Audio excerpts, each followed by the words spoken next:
Hello guys! Hello Leo! Welcome dito sa aking channel, Kapalaran 888 Leo. Alamin natin Leo kung anong messages, vibration, gabay energy para sa lahat. Ito ay general reading. Pwede kang makaresonate. Gamitin mo ang iyong intuition Leo sa panunood. So, this is the last week of March 2025. First card mo dito Leo is all about inspiration. So, the last week of March, makakaramdam ka ng sobra-sobrang motivation, inspiration. So, ihanda mo yung sarili mo dahil maraming rason kung bakit ka may inspire.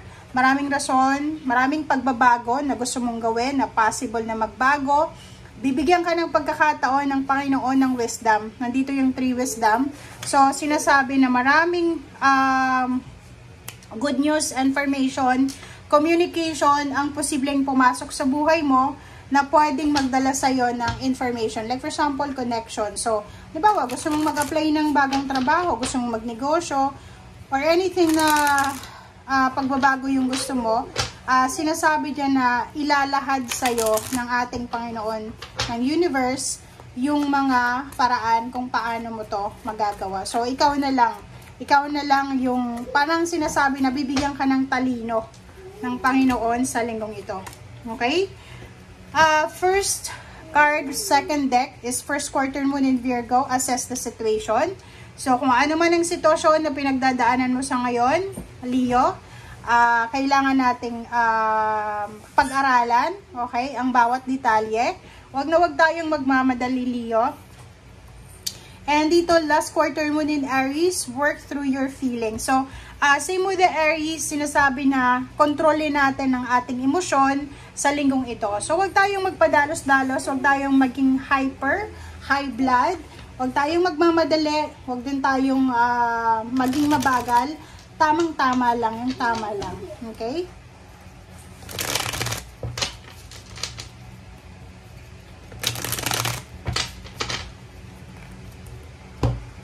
Okay, Leo. First card mo dito is 9 of Swords.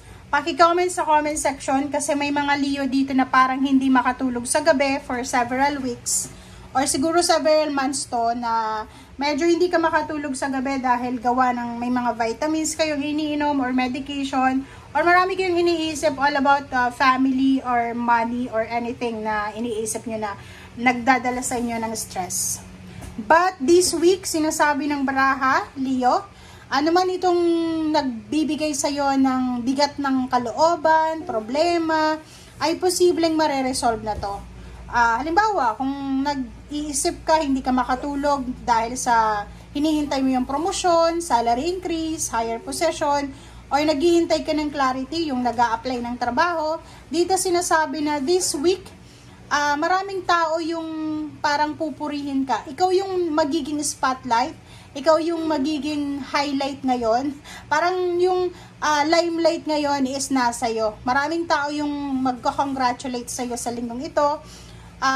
End of delays, end of heartaches, end of fear, worries, anxiety. So, nakikita natin yung 6 of Wands dito na victorious. Okay, so this week, sinasabi ng barahan na mapagtatagumpayan mo lahat ng pinagdaanan mo or pwedeng pinagdadaanan sa ngayon. Etong the 6 of Wands is all about doon sa successful venture, endings, positive endings, new beginnings, closure, pwedeng fulfillment, achievements na matatanggap mo this week. Okay? Justice, wow! Congratulations sa'yo. So, Leo, comment down below if you're someone na may pinaglalaban kang hustisya, fairness, may pinagdaanan kang mga unfair na situation. Dito sinasabi na may rule out ngayon ng justice. So, parang sinasabi ng barahan na may declaration of success talaga to eh. Sa good karma, karmic justice, itong darating sa'yo sa linggong ito. Oh, nakikita ko tuloy-tuloy na to eh. So, sinasabi sa'yo dito, Leo, na ang good news na to na darating sa'yo sa last week of March is, eto na talaga yung matagal mong hinihintay. Okay? Parang, eto yung pag ilulook back mo siya, sobrang painful niya. So, parang isang buong pamilya, nag-suffer sila, isang buong pamilya, nagkaroon sila ng pain and heartaches, and then now, You will survive. You will be super successful. Triumphant yung success na matatanggap nyo. Okay? Sa usaping relationship, ganun din. Nakikita natin dito na mas magiging sobrang maganda ang takbo ng relationship. Magiging sobrang solid yung foundation ng dalawang taong nagmamahalan na ito. If you're with someone na may business kayo, may collaboration kayo, may ginagawa kayo together para sa money, nakikita natin na sobrang success ang makukuha mo. But be careful kasi nakikita ko sa'yo dito, dahil nga sa sobrang blessings na matatanggap mo, Leo, maraming maiinggit sa'yo, okay? Pwedeng tampulan ka ng tukso, maraming magka-congratulate sa'yo, maraming hahanga sa'yo, ikaw yung nasa spotlight, ikaw yung nasa limelight, but the problem is, may mga tao dyan sa paligid mo na, ano sila may inggit sila sa'yo, it's either lihim na inggit or lantaran na inggit, na hindi nila maikuble. So, nakikita ko sa'yo dito na ito yung rason kung bakit kailangan mong umiwas sa kanila, dahil pwede kayong magkaroon ng misunderstanding, or pwedeng malala, pwedeng magsagutan, or pwede kang makaramdam ng sobrang galit. Okay? So, sa iba naman, sinasabi ko na if nandito yung 55 na to, it's either relationship to with your family or with someone na naging close mo. Yung 5 of Cups na to is medyo nangihinayang ka. Nangihinayang ka sa efforts mo, nangihinayang ka sa relationship na nabuo, nangihinayang ka sa tiwala na ibinigay mo. Parang ganon. King of Cups, and then Empress. Nakikita mo to. Sa relationship, maraming magsisimula, maraming matatapos, like yung mga toxic na relationship, pwedeng mag-end yan. At the same time, may mga relationship na bago na magsisimula. So, pwedeng yung mga friends mo dati, yung relatives mo sa probinsya, or yung mga relatives mo na talagang kailangan mo nang i-outgrow, ma-outgrow mo na talaga sila. So, King of Cups, take care of your emotion, okay? Work through your feelings.